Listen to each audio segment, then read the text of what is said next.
Ang mandato nyo as AFP, protect the Constitution. Are you still protecting the Constitution? Alam nyo may paglabag sa batas to eh. Alam nyo. Hindi dinala sa korte. This is a blatant disrespect sa ating justice system, sa ating korte. Alam mo, ito may papakita ko sa inyong video. Nagdudugo talaga yung puso ko dito sa video na to. Ano eh, walang biro. Sobra. Ay, nako. Panoorin po nating sabay-sabay. Ito po. Akin na anak ko. Akin na yan. Akin na yung anak ko! Ano nangyari dito? Tinulak. Hiniwalay sila. Yung anak niya, si Kitty, at saka yung nanay niya, si Hanilet. Hiniwalay. Tinulak siya doon. Nakita niyo? Akin na yung anak ko. Akin na. Halika dito na. Halika dito na. Akin na yung anak ko. Ito yung akin na yun. Ito, yan nakaitim yung security, oh. Yan, security niya na yan, ni Pangulong Duterte. Yan yung lagi nag-aalalay sa kanya. Luwag na konti. Ano yan, babae yan, ha? Na-separate na siya. Na-separate na. Separated na yan. Kita nyo, hinahatak siya nitong lalaking to. Kapal din ang mukha nitong lalaking to. Separated na, huwag nyo na rin, ha?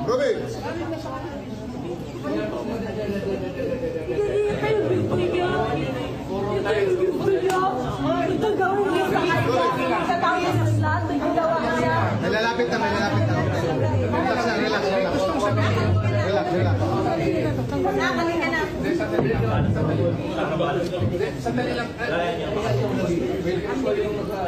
Relax. Sineseparate na.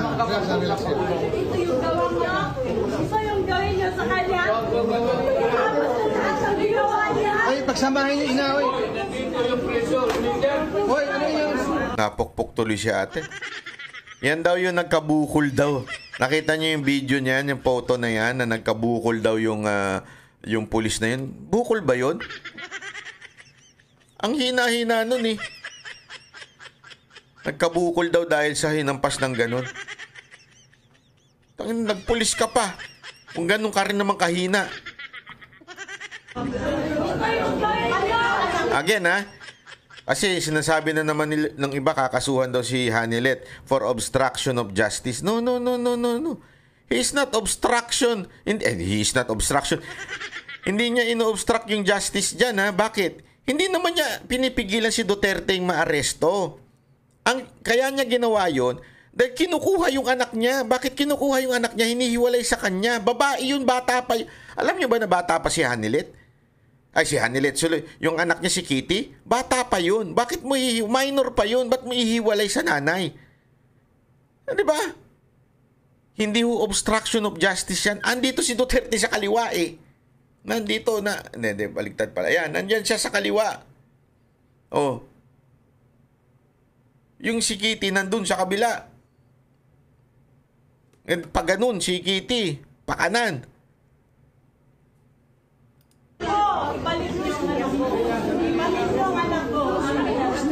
Sinasabi, balik niya yung anak ko. Parang hindi naman kasama yun eh.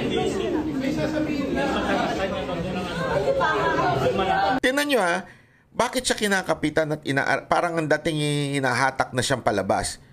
Again ha, hindi niya pinipigilan si Duterte dahil si Duterte nasa kaliwa. Si Kitty nasa kanan.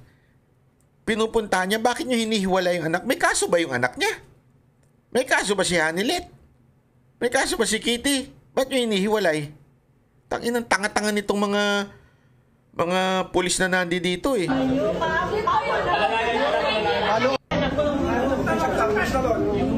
na anak ko. Akin na yan. Akin na yung anak ko. Akin na yung anak ko. Akin na. Halika dito na. Alam mo, ginawa nila sa KOJC, ganito rin eh. Nakita nyo na? Kaya nga mga kababayan, hindi tayo pumalag nun eh. Naku po, eto na yun eh. Dapat to eh, tayo medyo gumalaw-galaw na ngayon.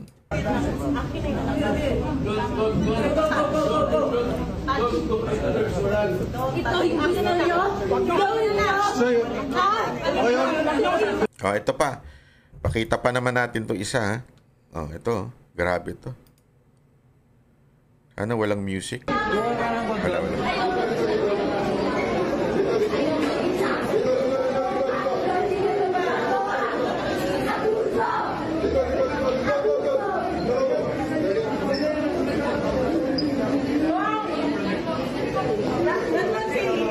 Bong!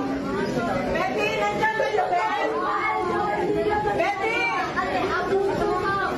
Betty! Ayan na, hinahatak na si Pangulong Duterte. Palabas. Tapos syempre, naiiyak ko si Kitty dito. Sinasabi niya, Daddy, come back here. Yung nagri-ring po doon po yun sa video. Baka magtaka kayo, nagri-ring yung mga cellphone niyo.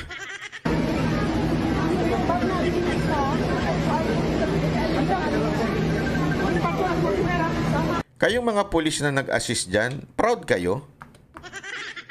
Proud kayo na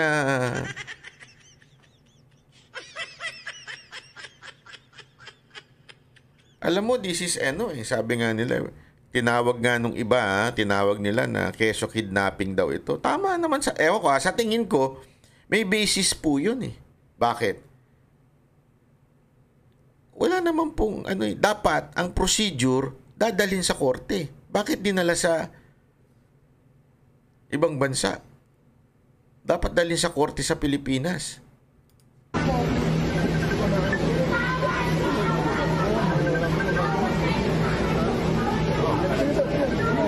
Si Pajardo, tinan mo si Torre, nagtago sa palda ni Pajardo. Si Pajardo yung nagko-command eh.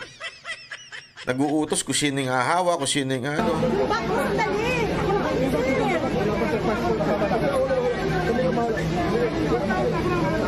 Yung babae na nakaitim, na naka-jacket, ano po niya yan? Nurse na, police din po yan na nurse. Sama po din sa Hong Kong yan. Ha?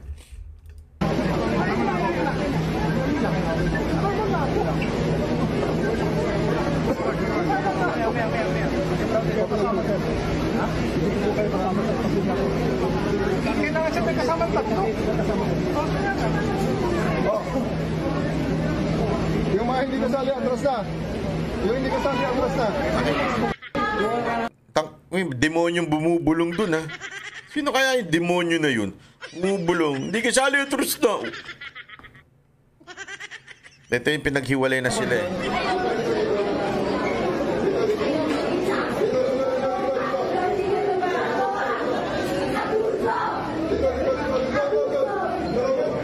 Yung mga babae na nandyan na naka-uniforme na ganyan, proud kayo?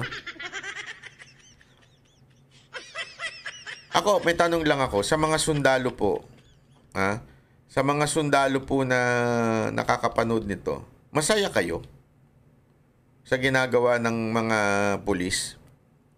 At kayo mga kapwa pulis, masaya ba kayo na ginagawa ng ng mga tropa nyo to?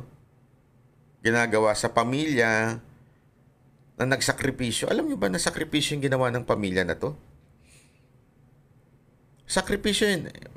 Pamilya ni Ma'am Sara Duterte, ni Labaste. Pamilya ni Ma'am Hanilet. Sakripisyo yung ginawa na yun na pinayagan nilang tumakbo na presidente si Pangulong Duterte. Pwede naman siya manahimik bilang isang mayor sa Davao. Masaya na ang buhay nila sa Davao. Diba? Masaya na sila doon. They're comfortable. People admire them. Maayos ang takbo ng kanilang bayan. Diba? Pero, hinayaan nilang ibigay ang kanilang ama to serve the country. And he did. He did serve the country very well. So, ang tindi ng sakripisyo ng pamilya ni Pangulong Duterte from the family na nila BP Sara Duterte and the family nila Kitty. Sobrang sakripisyong ibinigay nila. Tapos, this is the way you gonna treat them? Masaya kayo? Kayong mga sundalo? Masaya kayo? Kayong PNP, kayong mga tropa, masaya kayo na ginaganito ng kapwa ninyo, ang pamilya Duterte? Happy kayo? Enjoy enjoy nyo yung buhay nyo, mga ina.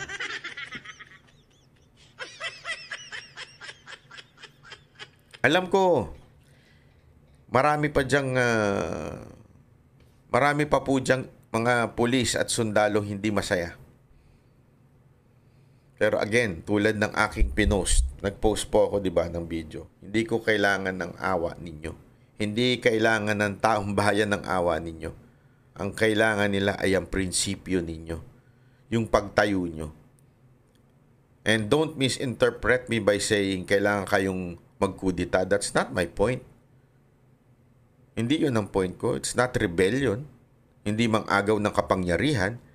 Ang point ko dito, paulit-ulit ko sinasabi, express your disagreement against this government, especially against your boss.